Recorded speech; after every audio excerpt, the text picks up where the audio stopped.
lunch. May I also welcome, sir, and a lady with those with the name that we are here, the Deputy Director and the head, as we gather here today. Happy rise and take the second nation where peace and justice shall reign. Amen. Thank you very much. And indeed, we are looking forward to the title of, and the main theme of our coming in here is justice to curb crime in night. The head of a reform to do a discussion on the paper presented by the Commissioner of Police. I read my welcome address. On behalf of Bureau of Public Service Reforms, I welcome you to yet another edition of 2018 Lunchtime Reform Seminar as part of our mandate of communicating reforms to the general public. We have chosen the topic of today's seminar, the effective response of the Nigerian police force to the curbing of crime in Nigeria, the role of the anti-robbery squad, SARS. Because of the critical role they play in the face of security challenges in the country, suffice it to say that the Nigerian police force, being one of the law enforcement agencies in the country, does place its priority in the prevention and detection of crime. This is important given the fact that crime must be eliminated or reduced significantly. Accordingly, the police institution is responsible for the security of lives and property in Nigeria. Arising from globalization of the economy and high level of lawlessness among individuals, crime rate index in Nigeria has risen over the years. The steady increase in crime has propelled the police force to its enormous duties of being alive to its statutory responsibilities. Police over the years have come up with a few innovations on curbing the crime rate.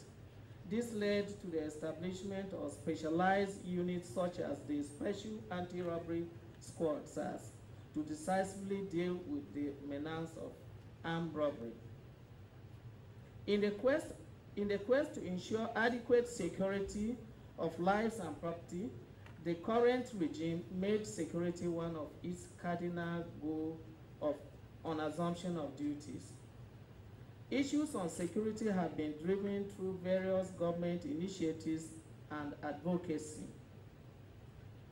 We are honored to have the CPSARS in person to deliver this very important lecture and interact with the various stakeholders on how best the Special Anti-Robbery Squad can carry out her functions without undermining individual rights violation and the rule of law. Ladies and gentlemen, I urge you to listen attentively to our distinguished guest speaker, as the seminar promises to be challenging, exciting, and inspiring. You would be given opportunities to ask questions through comments after the lecture. Once again, I welcome you to today's lecture. Thank you very much. It has set the tone for... Thank you so very much. They have made this program possible because of providers to Nigerians, and also ensure accountability of these policing providers to Nigerians. You and I would agree that we are in the age and time where we're talking community policing. We're in the age and time we're talking building trust between government, its agencies, and Nigerians. We felt strongly within us, based on the discussions that have been in the public space, based on research that has been ongoing about conduct and activities of police officers, particularly SARS, in recent times, for us to convey and support this kind of discussion. And for us, BPSR seems to be the best vehicle, because the police is also a public institution. And the BPSR's mandate is looking at effective reformed public service. The public service in Nigeria should look broadly. The security agencies are part of the public sector. and therefore the reform ongoing within the BPSR should be seen within the public service. We hope that today, and I think this is the first of its kind, bringing some of us that are on the other side close to the police to discuss this issue of SARS, and that it won't be the last, but that when we leave here, we would have been able to identify certain issues that we can build upon, and that we can move back looking at addressing and reforming the Nigerian police force as a whole and SARS in particular. Thank you very much. To please address this audience. You're most welcome, sir. My brother from Lagos State, who is an embedded resource person with in BPSR, Office of Sheni Bello, our distinguished guests, my colleagues, members of the press. I am delighted to welcome you all to this edition of our lunchtime reform seminar. Today, particularly, I wish to profoundly appreciate the presence of the guest speaker for today's event, for having time to respond to our request to them, which went in early on Tuesday to them. We thank you most sincerely for coming. On assumption of office by the current administration, 3 cardinal points were highlighted by the President, which are security, anti-corruption, and economy. To this end, this government has in the past few years made concerted efforts at ensuring a viable police force that will be efficient, effective, and capable to meet our security challenges.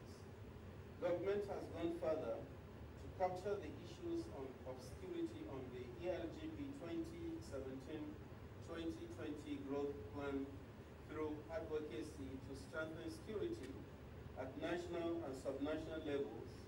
Matters on security were also addressed in the commitments and initiatives of government through the Open Government Partnership Action Plan. In areas of establishing public register of Nigerians' assets recovered, asset recovery laws, and enact special crime acts to deal with various crimes and special crimes. In pursuant to the mandate of the Bureau of Public Service Reforms to perform the broader function of conducting research on reform implementation efforts and providing best practice models across the public service, between October 2017 and February 2018, we conducted research studies on institutional assessments of the police internal complaints mechanism and the process of obtaining bail in police stations across the Federation. The studies were primarily aimed at identifying the challenges that have hindered the effectiveness of the police internal complaint mechanism and identify specific bottlenecks that impede the bail process, with a view to presenting an evidence-based recommendations to reform implementation in line with government mandates of the Bureau, or in line with the given mandates of the Bureau. During the course of this study, key findings were made and appropriate recommendations raised, and the final report submitted to the Inspector General of Police. It is hoped that these recommendations are implemented. If implemented, it will assist to strengthen the police force in their operations and enhance effective policing in the country in line with the National Action Plan on Nigerian commitments to GOPs.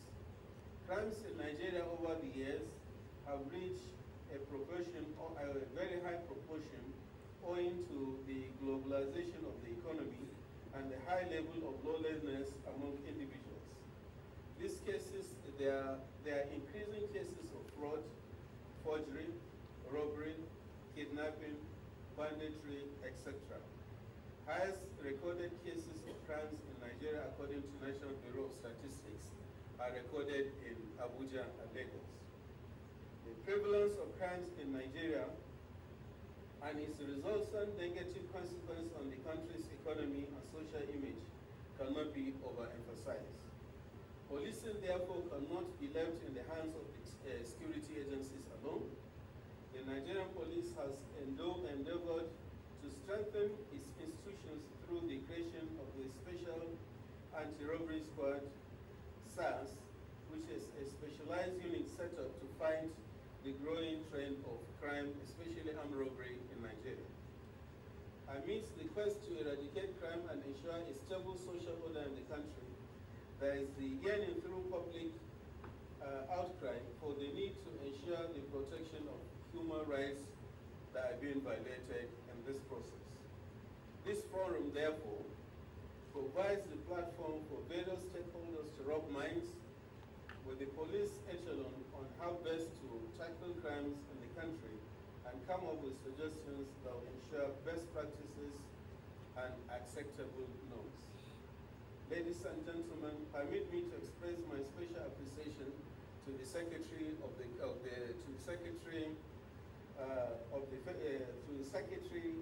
Government of the Federation for his continuous support and encouragement to the Bureau of Public Service Reforms. The Inspector General of Police, who is being represented here, is being appreciated.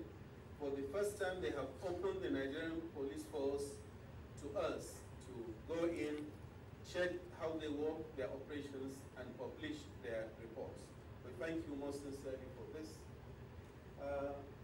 We thank the Federal Minister of Finance for providing this venue for us at no cost. We thank you most sincerely for that.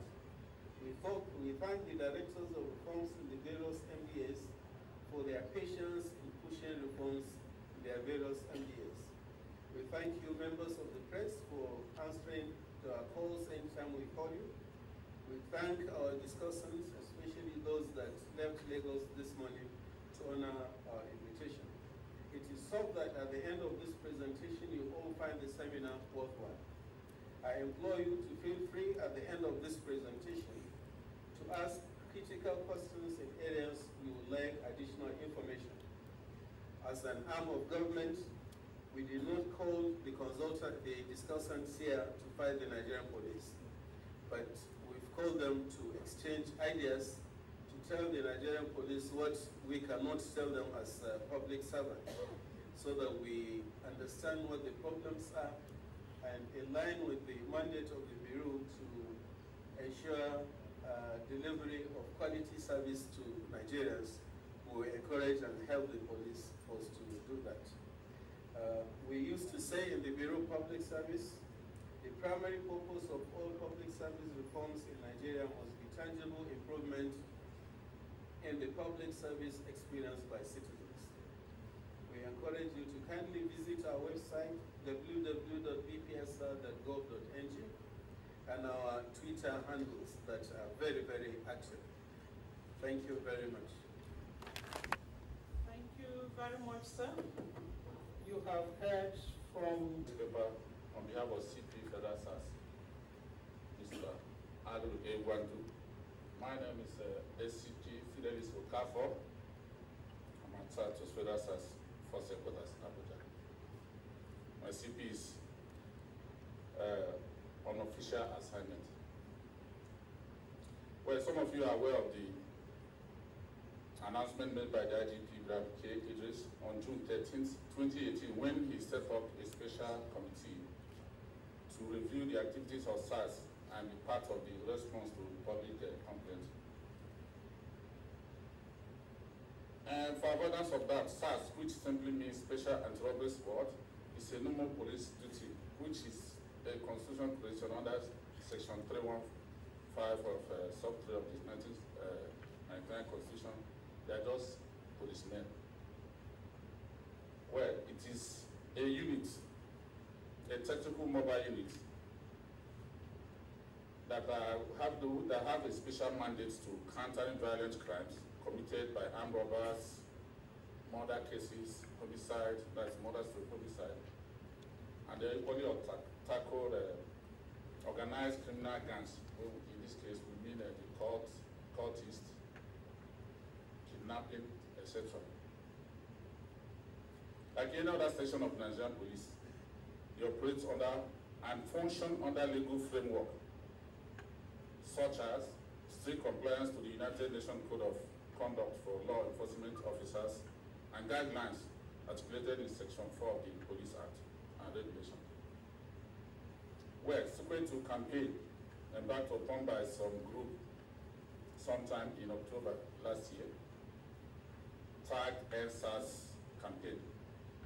The IGP, Brad K. Idris, MNI, ordered the immediate reorganization for repositioning of the Federal Special Anti-Robbery Squad by appointing a Commissioner of Police, CP Ali Rugwan, to head the units across the country. The IGP laid more emphasis on the unit to always operate within the ambit of the law. Well, in an attempt to achieve this objective, a standard operational procedure was designed by the CP. Well, the whole idea of this SOP, or we call it SOP, that's standard operational procedure. The whole idea is to establish a federal SARS, which will meet the aspiration and yearning of the citizen. Under this SOP, measures were being taken to make federal SARS more accountable, reliable, and dependable. Some of these measures we took, for example, the unit should mainly, the emphasis was that the unit should mainly concentrate on tackling violent crime, such as armed robbery, kidnapping, murder, cultism, and cattle busting. Personnel on no account should federal SARS interfere in civil and commercial cases. Federal SARS are not to embark on VIP escort or engage on stop and search unless there is a distress call.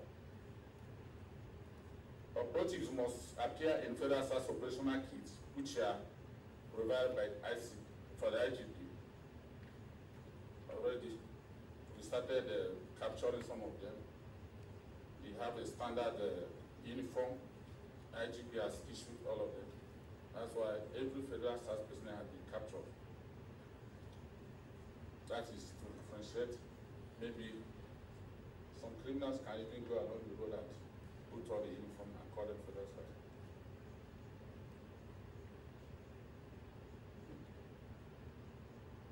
They will have the rules of engagement.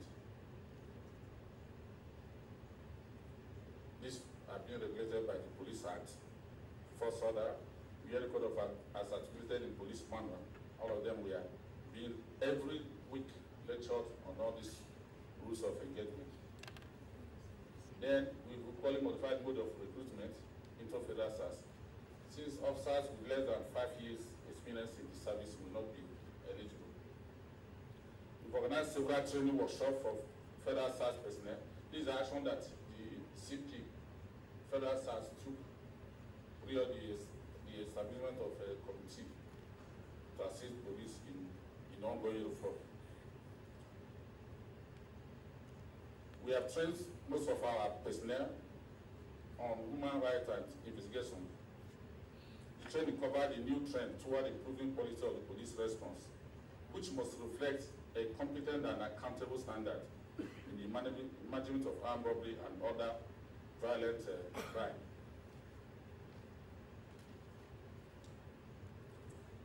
We have also started the immediate role of visuals to pictures of approved uniforms for federal SARS operatives on social print media to enable members of the public to know what they should look like and report otherwise. There's also development of electronic database system with voice recognition and immediate commencement of digital capturing of all federal SARS personnel nationwide. We started just as I stood, almost all the personnel of federal SARS, they have a database and we started capturing their data.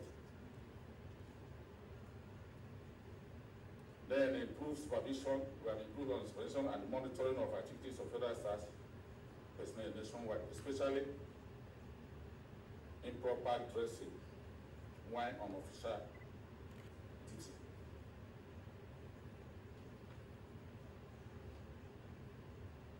Today, the committee chaired by Professor Olu Ogunshaki, had met twice and made significant progress to address some of the issues raised.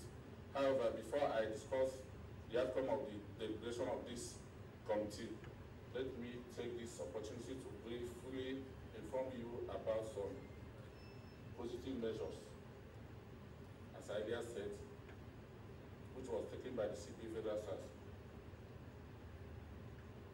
before the inauguration of this committee to present the Federal Special Trouble Squad. It includes this launch and implementation of this SOP, which I've already said, training and retraining of Federal SARS on provision of human rights on laws, the routine tour of FC, the Federal SARS detention facilities, and the prompt use of correctional instrument of the force to check and balance the activities, that is, action and inaction of the personnel of Federal SARS, and mete out punishment to erring personnel of F-SARS to those found guilty after investigation. There's also regular social media public interaction and engagement via social media platforms such as hashtag the police on Twitter. In the meantime, the committee had made the following recommendation for intervention, which we are actively and closely pursuing. You have to develop a blueprint to make the Federal SARS more accountable, reliable, and dependable. To develop a strategy that will promote society trust and confidence in SARS. Other prescribed interventions include the following: intensive capacity building on progressive trust and confidence building, a course that we made available for all the officers and rank and file. We commence in few weeks to come. We also develop other relevant professional skills, for example, communication skill and incident de-escalation skill, engage in periodic supervision and monitoring of activities of Federal SARS personnel nationwide, especially service delivery and record keeping. Custody visit by the committee members in coordination with Chief Security Officers and members of eminent press forum. The establishment of alternative and independent platform, that's mobile app, for members of the public to report any misconduct and unprofessional practice by Federal SARS personnel to complement existing platform.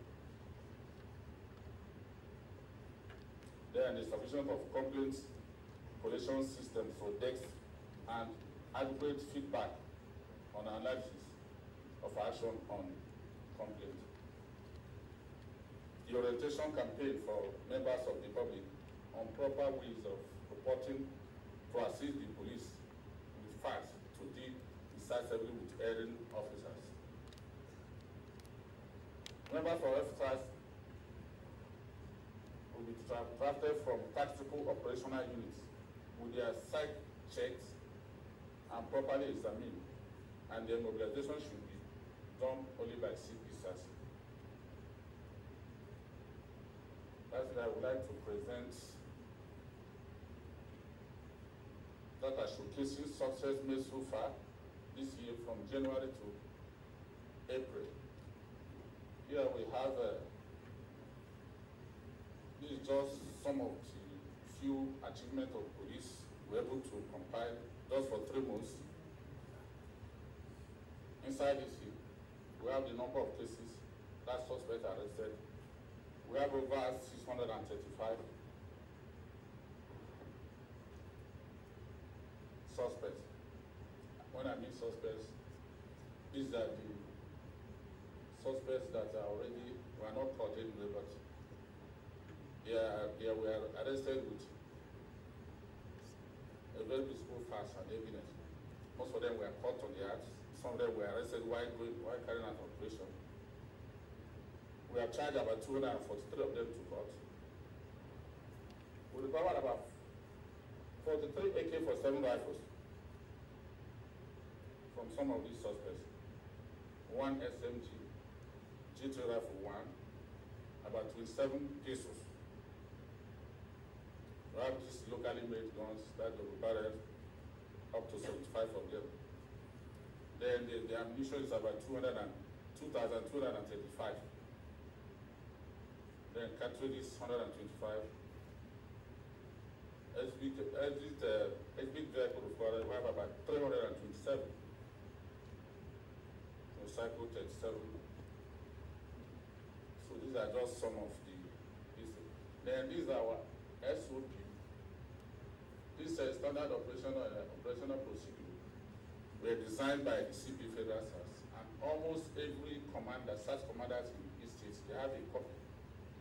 And we designed it in such a way that every week, when they're having their weekly briefing lecture, the SARS commanders, they always lecture men on this. So I said, the IG has done enough and is still doing more to improve the operational method being employed by SARS to make it a friendly police force. So I have to say here that we are not here to maybe argue over issues, but to receive ideas and suggestions that we help the police to improve on what is already being done by the IGP in the ongoing reform. So I think with this, let me just say the reform is ongoing, and the IGP is doing more. It's like it's a personal, I think there's no day he will not call on us on what is happening, on how we are supervising this men. So that reforms have commenced in SARS. I'm really glad to know that you have an SOP and other tools to open up your service, your units. Thank you very much. Now, as Mrs. Kemi had stated, we have changed a little bit from the usual way we handle and organize this program. Before this time, the presenters will present their topics, then we ask them questions which they respond to, then we close. Now, in line with the continuous innovation and improvement in quality of our outputs in all directions, a team of 3 discussants have been invited to come and respond to the paper presented by the Inspector General of Police. Each discussant, initially we gave them 3 minutes, but after some deliberations we changed and gave them, we are giving them 10 minutes. After the discussants, then we'll have the privilege to throw our questions and our missiles on the Inspector General of Police. So we indulge you to stay a little bit longer with us, please, to kick the ball running. Mr. Gilbert, over to you. Thank you so much, sir. Thank you for the great for organizing this event, very important event, and I want to thank KP for supporting it.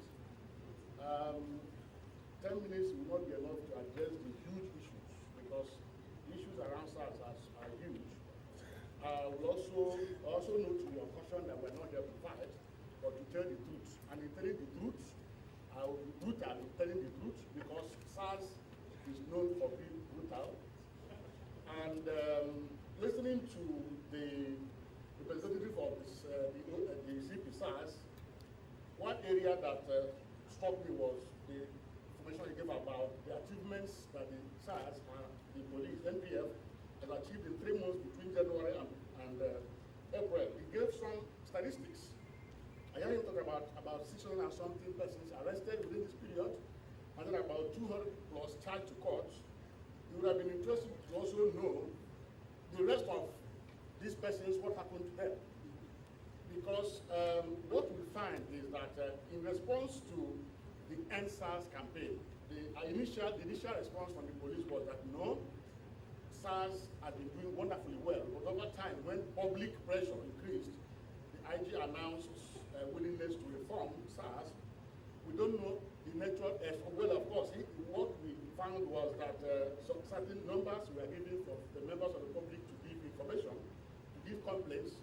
We don't know how many of these complaints have been received, how they were treated, and the feedback. But what we do know is that complaints have continued to, come from members of the public. Between 2008 and 2011, NOPRIN with the National Human Rights Commission organized a series of public hearings on SARS, and what we found was that SARS in all parts of Nigeria, have continued to taint the image of Nigeria, both locally and internationally, through abuse of arrest and detention, procedures, internal complaints.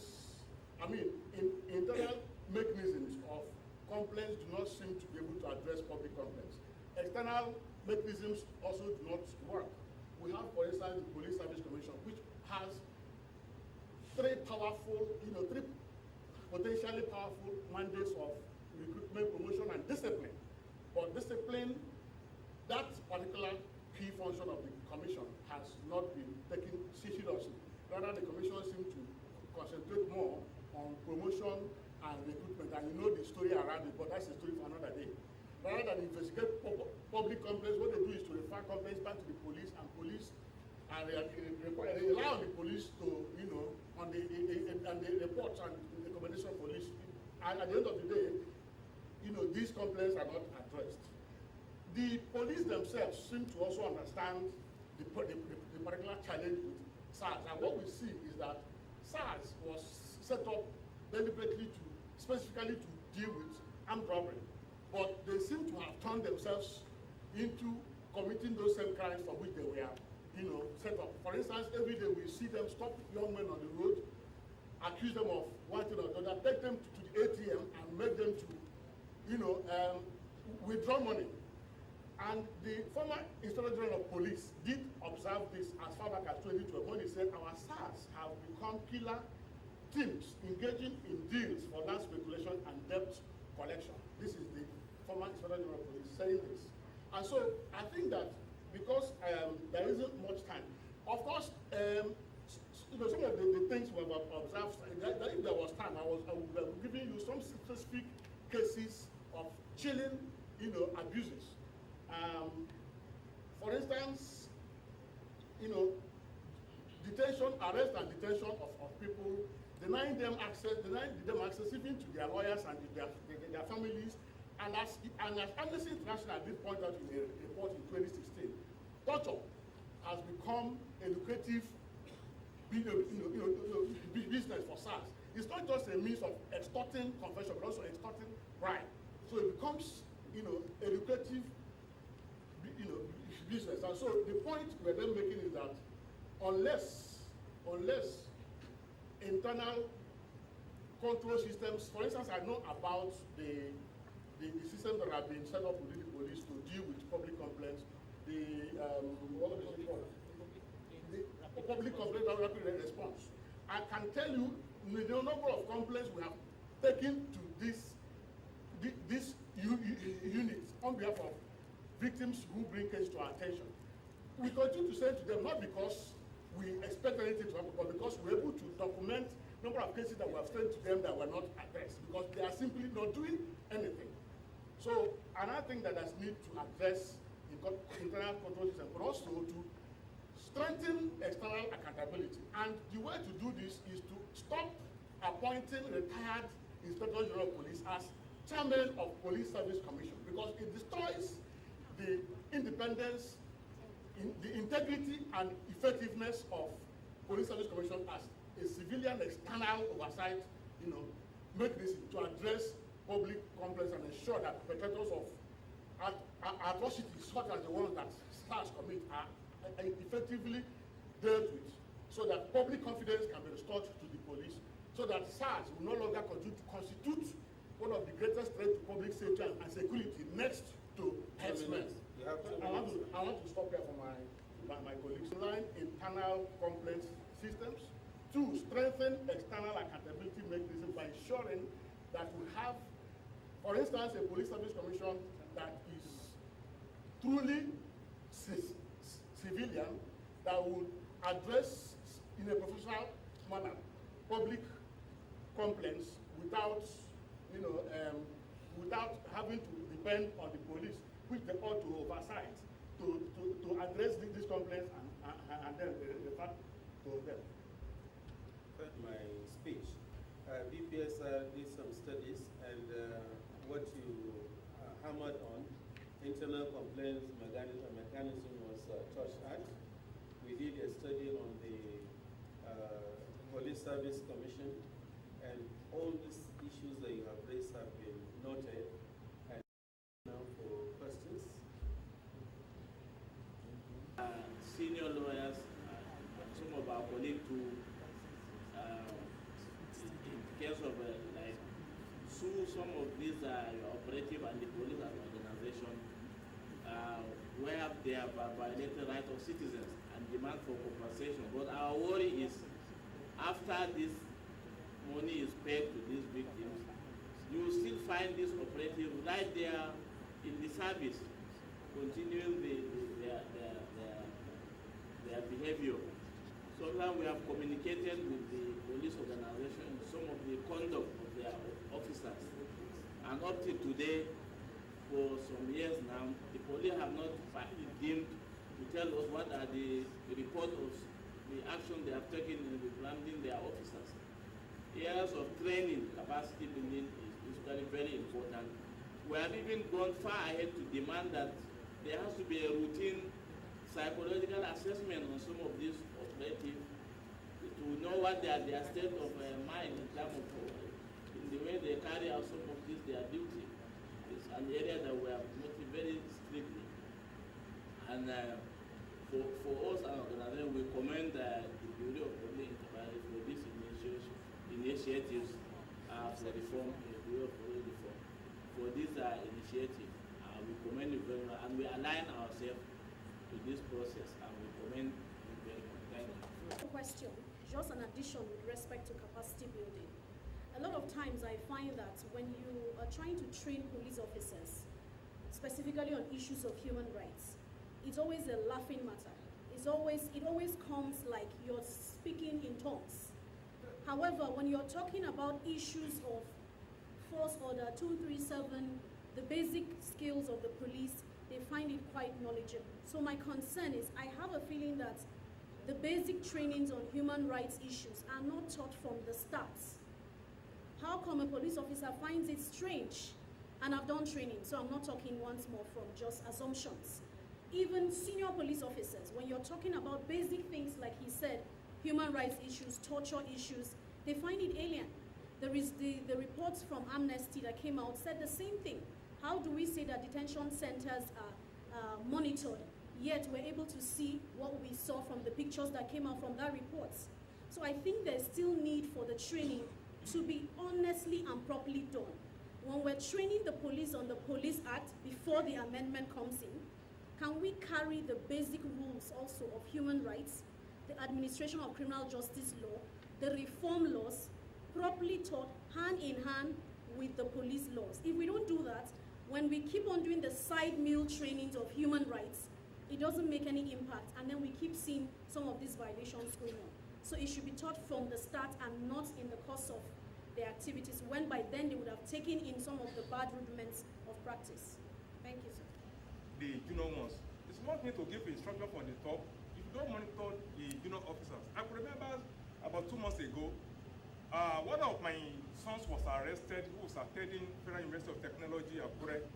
They were preparing for exam, and himself and one of his colleagues, they just went out from the school gates to buy banana around about 7:30. So they were the SARS people just came and arrested them. So they were saying, why are you arresting them?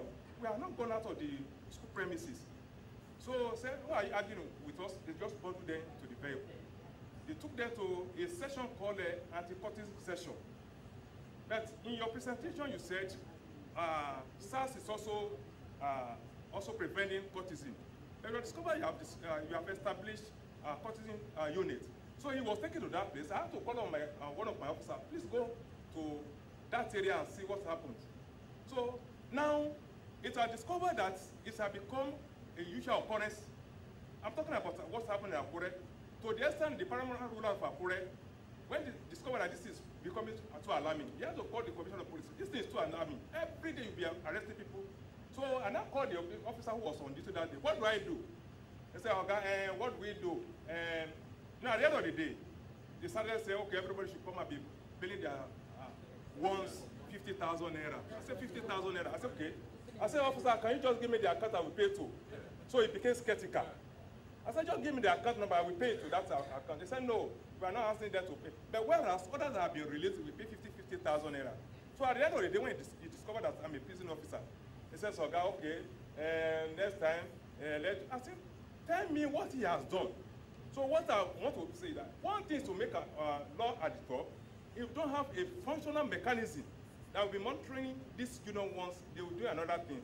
So let me have it at the back of your mind. As you are making that law, as you are making instructions, make sure there's a mechanism that's monitoring some of your men on the street. Thank you. Long overdue. We are able to extract all the canker worms eating up our police force in this country.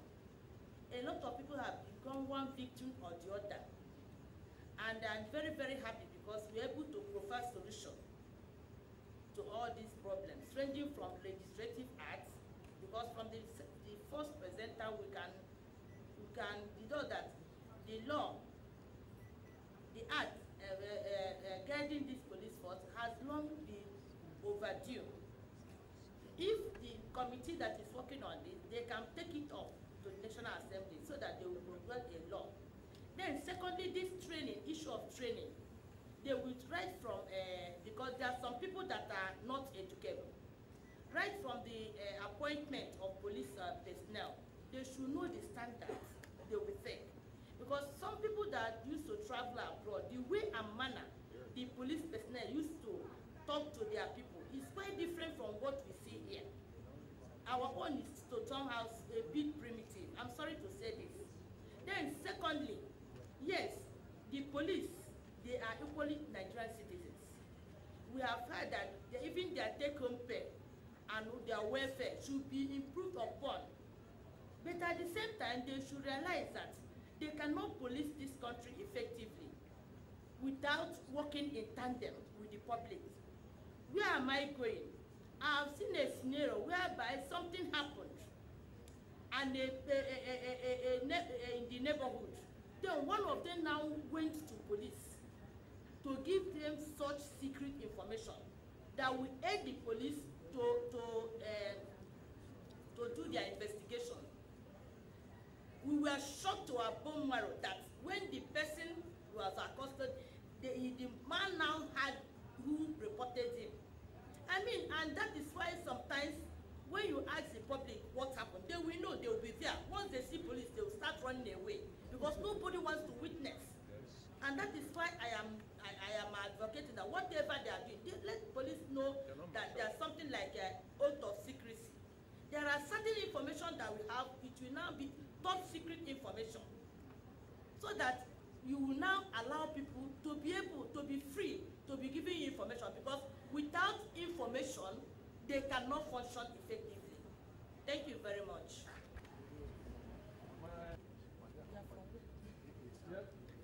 Officer, I listened very carefully to my brother Shegun when he was making his presentation. He did said that the Police Service Commission appear not to be doing very well in area of discipline. To some extent, I might agree, but I beg to differ because, first, if I have a responsibility of carrying out a function, if you don't bring such complaint to the Police Service Commission, it will be very difficult for the Police Service Commission to exercise disciplinary control. It may baffle some of us in this hall, that superior police officer cannot even or don't even know that their employer is the Police Service Commission.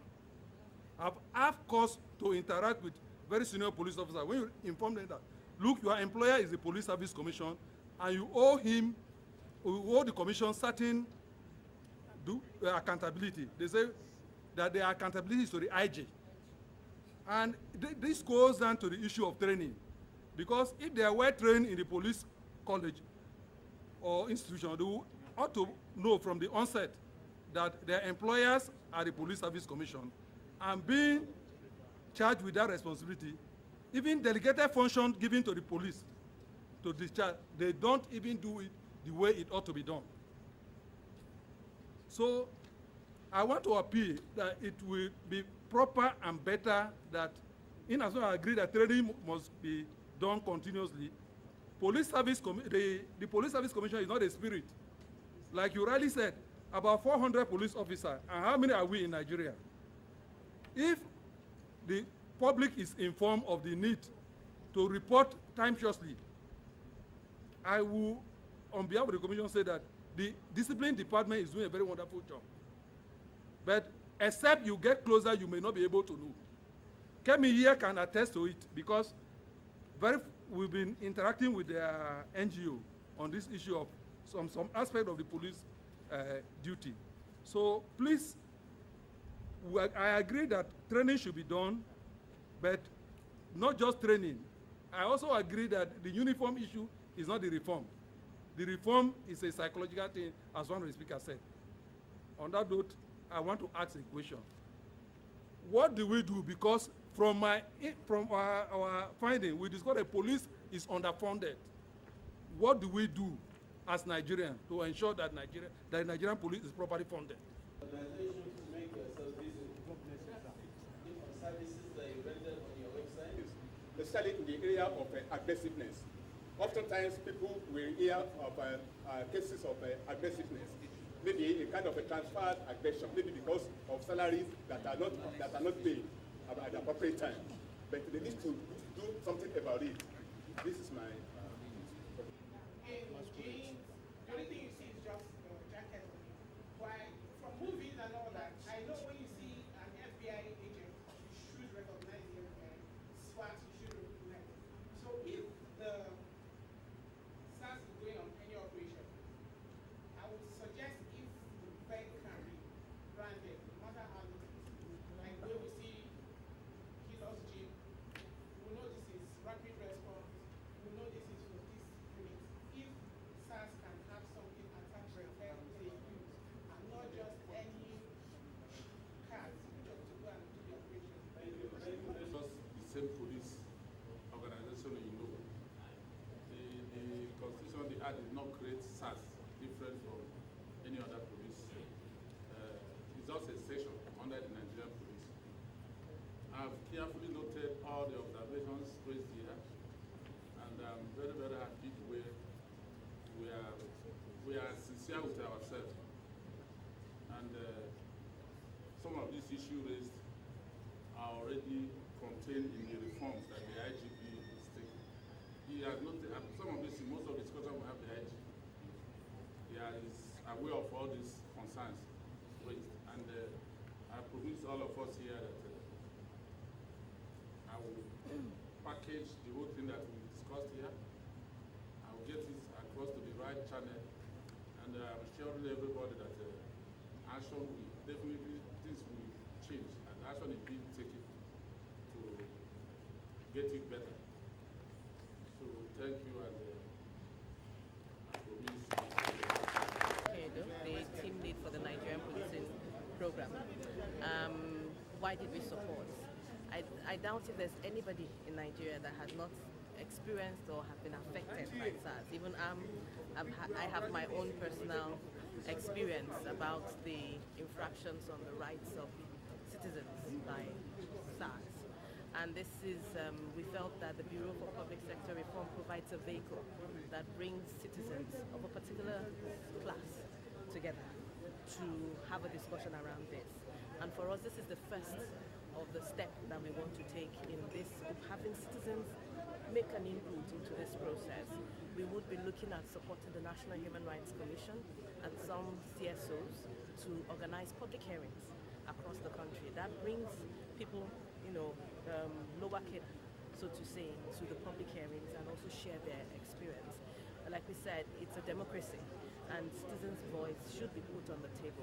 The police is here to serve us, and we are also interested in having a police force that is effective and is democratic, which also includes their own rights also, because you heard some of the discussants say that what we are experiencing from the police is also as a result of their own rights being abused. They're also victims of the system. Thank you very much. Thank you. The first place I want to inform Nigerians that this seminar is organized as one of the means or ways of getting Nigerians to understand what is happening within the public service, the police service inclusive, and it is our own small way of contributing to an efficient Nigerian police, and it's our own small way of contributing to the national, to the general reforms that are happening or taking place within the Nigerian police force. Along the line, we tell public servants or inform public servants and civil servants in general that police are part of them, and we should help them and encourage them to work directly and indirectly. There is call for full reformation of the Nigerian police force.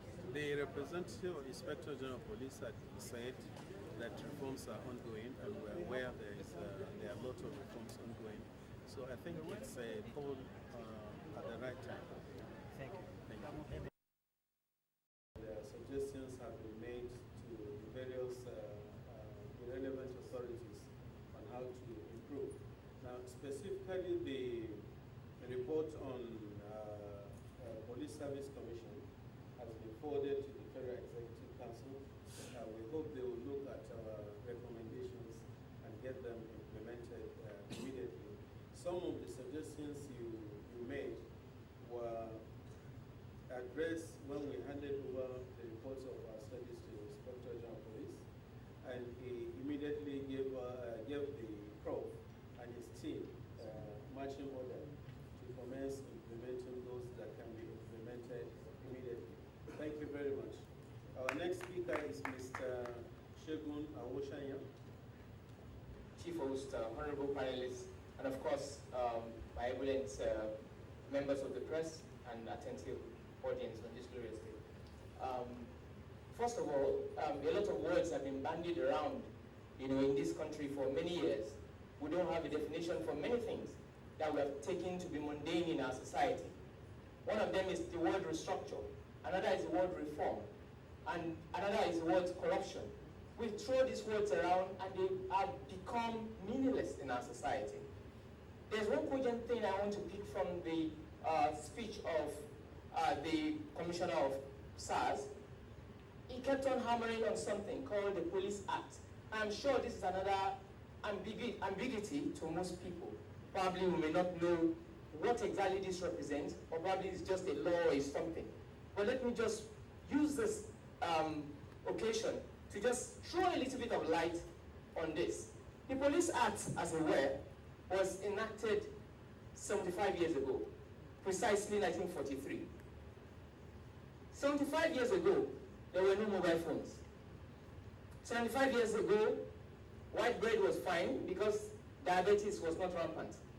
75 years ago, we all depend on reading the newspapers to get the news of the day. 75 years ago, there wasn't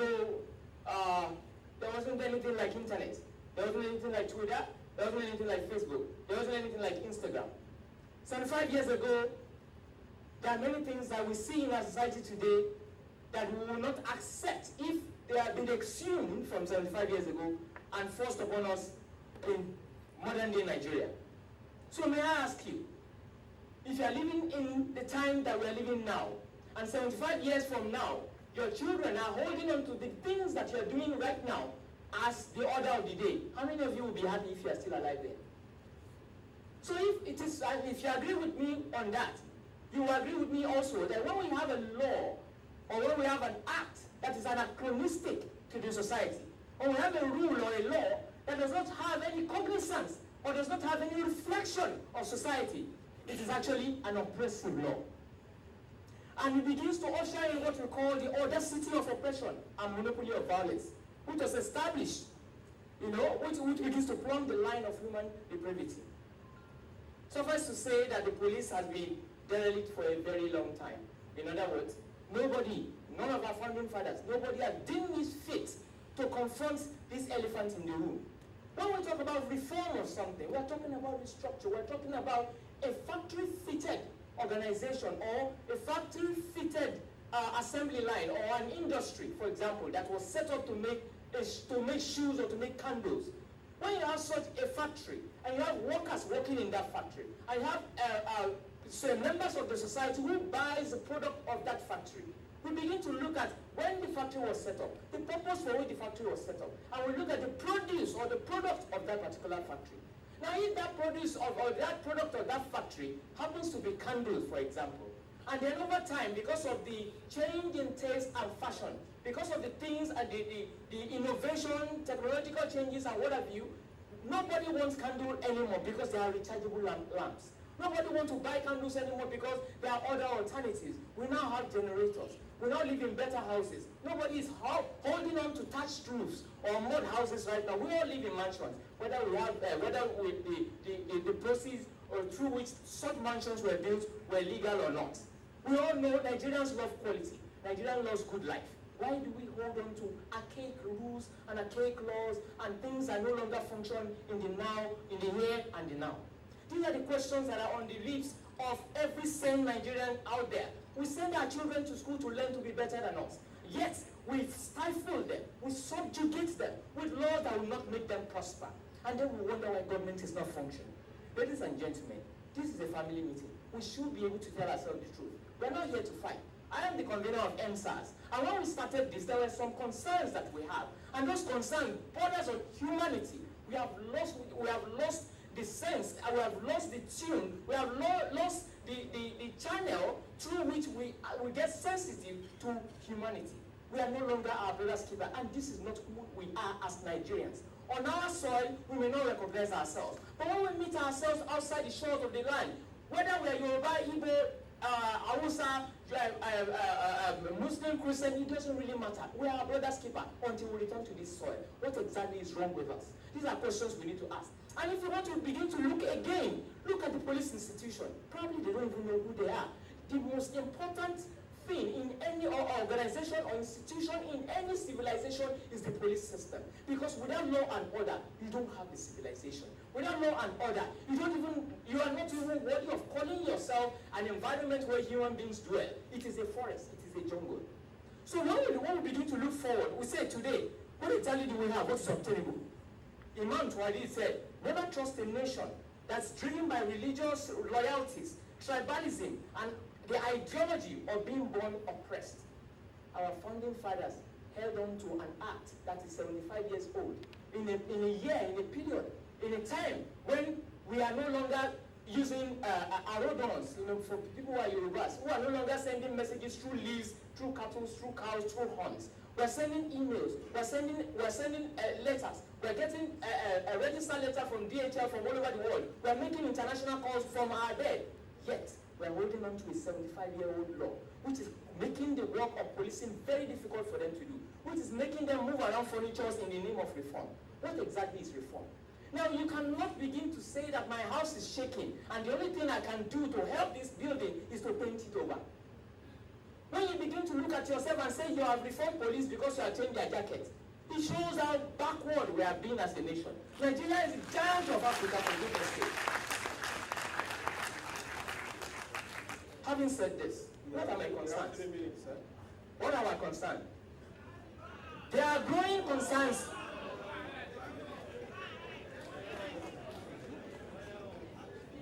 Thank you very much. Because we are in a democracy, I will follow the voice of the people. I don't think the organizers flew me all the way to Lagos to come and share an exhortation and then walk away. We are here to discuss the concerns, the growing concerns of Nigerians, our children, the future of this country. So it cannot be rushed. We need to take our time. Ladies and gentlemen, Suffice to say that a wise man once said that our adaptability can be both a blessing and a curse. And what do I mean by that? I'm sure we're very familiar with NATO Day. We're very familiar with that's what they do. A prolonged look upon a wonder, whether it's a miracle or what have you, or an abomination, begins to make them mundane. It makes them everyday. When you see policemen standing on the road collecting money, showing entitlement on the road, we begin to see it as if that is what they are meant for. Then very soon they begin to see themselves as entitled, as if that is why they were created. And the same thing is plaguing SARS today. Why was SARS created? Why are they not wearing uniform? Why are they the way they are? They are created because of the need of a certain time, 1992. Ladies and gentlemen, I have a son. I have a daughter. None of them are using the same computer they used 3 years ago. Why are we sticking on to something, a program that was not even created by law? We're talking about the Police Act today. We're talking about the EFCC Act. What act created SARS? It is a program. It was an ad hoc program to address a particular problem at a particular time. It is not something we need to cling on to and force ourselves on. If your child that is 18 years old is clinging to its worker, to our worker or its worker, you need to go and see a babalao or take him to the doom camp. It is not something you say, it is the norm. You don't normalize that. And what are my concerns? Today, citizens are violated by police every 45 minutes, if not less, across Nigerian major cities. I can prove this because I have been handling cases. We have been bridging the gap for police because most of the structures they created are moribund. People who are there are not there to serve. They are there to manage where they are. They are mini managers and people who will not challenge status quo. And why? In fairness to them, they are victims of the system themselves. 3 policemen cannot sit down and start discussing the problems of their organization. Why? It is a mutiny. That is what it is called. It is a mutiny. It is something punishable by law. So they cannot even fight for themselves. But I'm coming. I don't want to get ahead of myself. Today, citizens are being violated by police every 45 minutes, if not less, in our major cities. Only a fraction of these human rights abuses are reported. Of the reported cases, 90% border on armed robbery and kidnapping for ransom using police stations as bases or driving around in circles on our highway while inflicting horrendous physical and psychological damages to their innocent victims. I have cases upon cases to prove this, where police themselves have accepted culpability in this matter. I also need to let you know also that the case of the copper that was shot in Abuja here was handled by my friend. So if it's about evidence, we have more of them. We are here to discuss so that we can better our policing, so that we can better the lives of the victims within the police system themselves. Because the Janus effect applies here. The way the system is treating our police is the way they are treating the citizens. That is a fact, and that is a fact that we can all take to the bank. There are growing concerns. What beats me the most? What makes me cry every night? What made us set up a movement that begins to fill in the gap, to step in to ensure, to make sure that people are not despondent, thinking that they are in a system where there's nothing they can do. Because when a SARS man arrests you and accuse you of being a Yahoo boy, they tell you, I will kill you and nothing will happen. And the moment you hear this, you begin to believe that statement that nothing will actually happen because the way the system has been structured. Go online and complain to public complaints rapid response unit. They will first tell you that what you are saying is a lie because you did not get the number of the vehicle, you did not get the face of the guy, rather you did not capture the birth certificate of the police that robbed you. And when police robs you in a society, who do you go to? Police station? Because so you are not in a fix. You are not in a fix. So the concerns that I have are this, are following. Emeka Ojinze in Anambra State 2017. This boy just got a visa to United Arab Emirates to go and study he was 22 years old. He was tortured to death by SARS because he bought grant police to raid hostels nowadays. They went to raid their hostels just to get how dangerous, how much on the precipice we are as a nation. Nobody is safe. It could be anybody. It could be your child. It could be my child. It could be anybody. It could even be the child of the police IG, as far as we're concerned.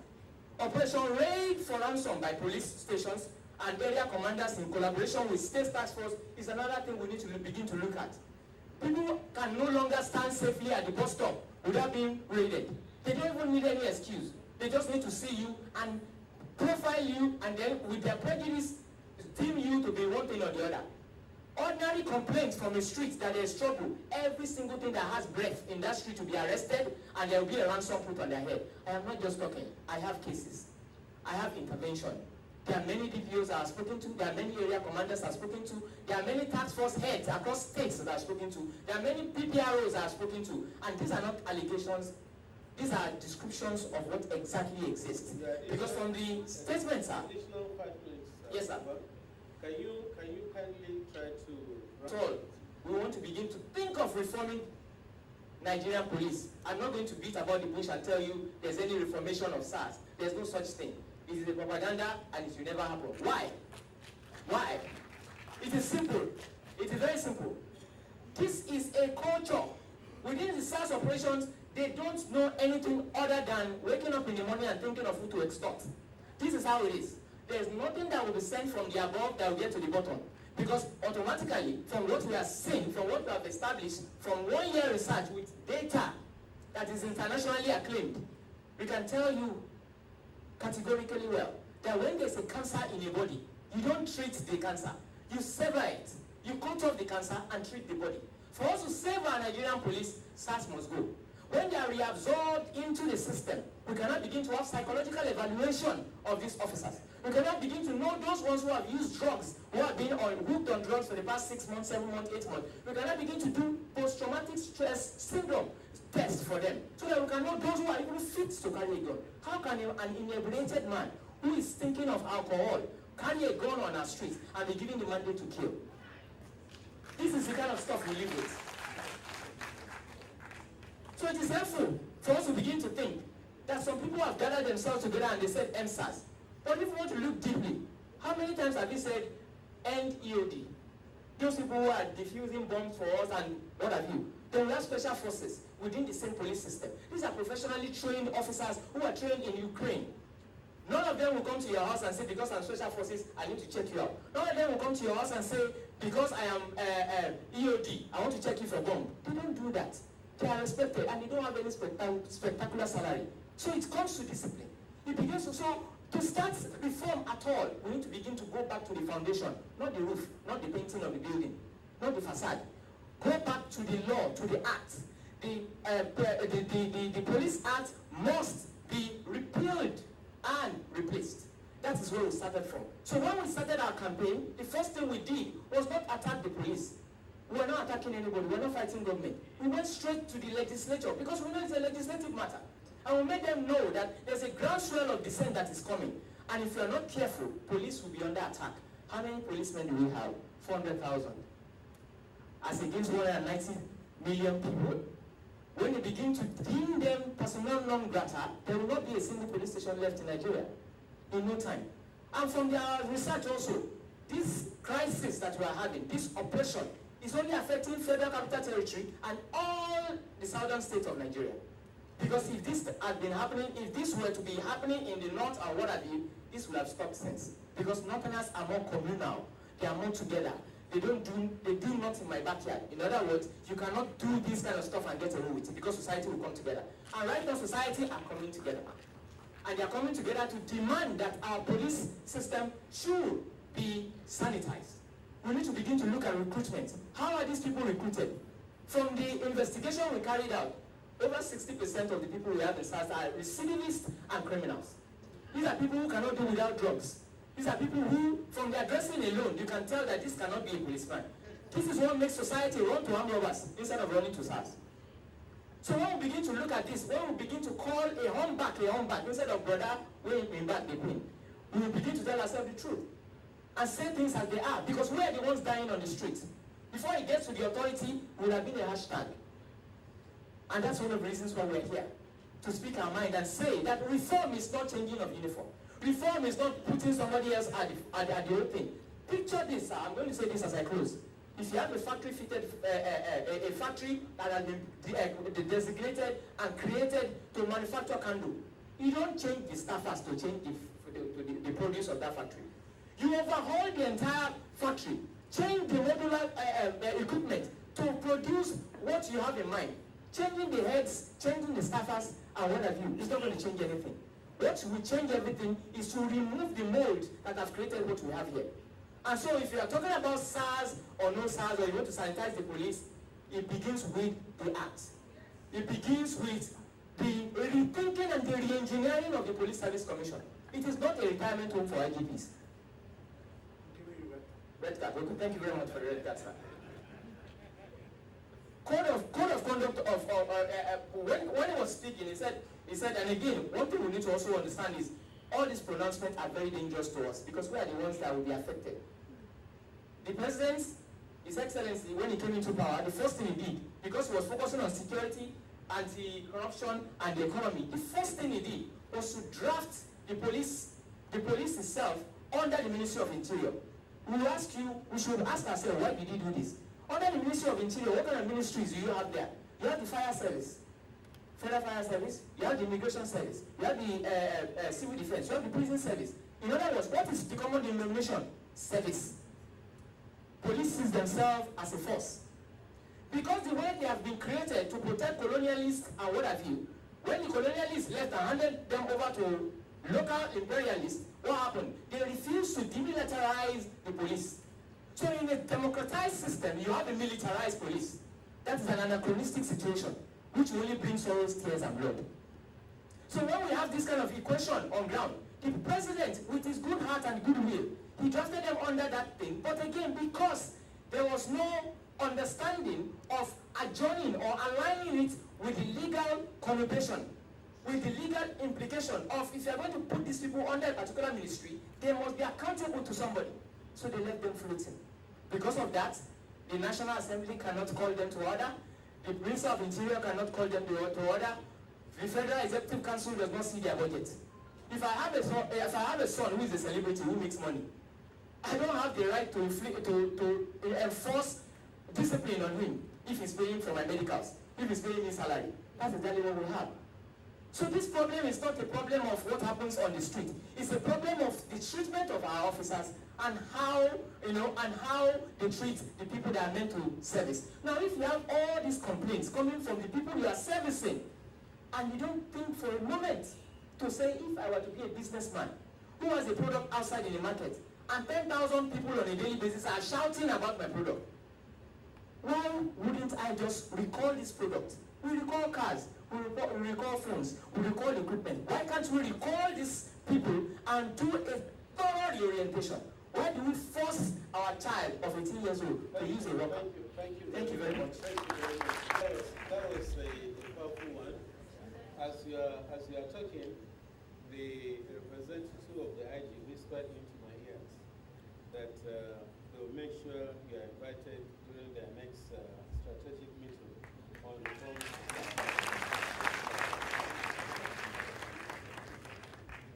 Thank you. Our next speaker is Mr. Zale Akarawe. Pardon me for the wrong pronunciation. Right, but this is the truth of what's going on ground that the police has refused to accept. Now, I will start by discussing the PCRRU, which is the Public Complaint Rapid Response Unit. We see a lot of Mr. Abba Mishogole on Twitter, who's supposed to be the spokesperson of the police force, and if that is the spokesperson who represents the heartbeat of the police, then there is absolutely no amount of reform that will change what the police is. Because his representation of the police, he's the public face of the police. If he is the representation of what the police does, thinks, intends, and will do, then there is absolutely no amount of reform or suggestion that will change anything. But having said that, what I will focus strictly on what the Mr.